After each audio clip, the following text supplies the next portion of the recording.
जिस धरती ने सीता को जन्म दिया, आखिर उसी धरती ने उन्हें वापस क्यों बुला लिया? अयोध्या की सुबह थी, सूरज निकला था, लेकिन महल में उजाला नहीं था।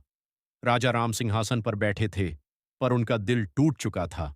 और दूसरी ओर वन के शांत आश्रम में बैठी थीं सीता, एक ऐसी रानी जिसने पूरी जिंदगी सिर्फ त्याग किया।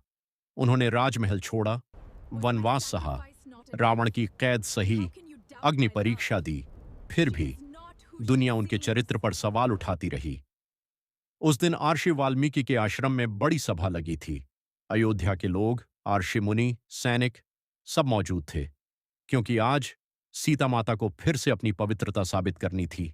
सोचिए, एक स्त्री जिसने हर दर्द सहा, उसे बार बार खुद को निर्दोष साबित करना पड़ा।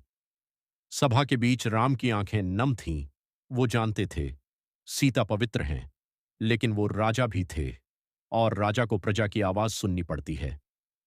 तभी सीता माता धीरे धीरे आगे बढ़ीं। उनके चेहरे पर गुस्सा नहीं था, सिर्फ थकान थी, बरसों की पीड़ा, बरसों का अपमान। उन्होंने आसमान की ओर देखा और कांपती आवाज में कहा, यदि मैंने जीवन भर केवल श्री राम का ही स्मरण किया है, यदि मैं मन, वचन और कर्म से पवित्र हूं, तो हे धरती माता, मुझे अपनी गोद में वापस ले लो। इतना सुनते ही धरती कांपने लगी। आकाश में बादल गरज उठे, और अचानक धरती दो हिस्सों में बंट गई।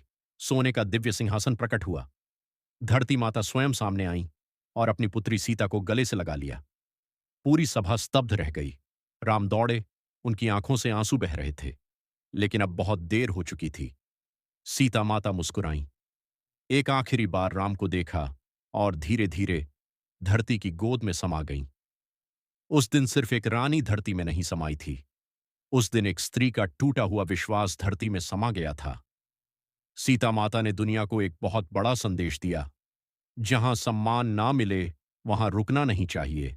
और शायद यही कारण था कि धरती ने अपनी सबसे पवित्र बेटी को फिर से अपनी गोद में छुपा लिया।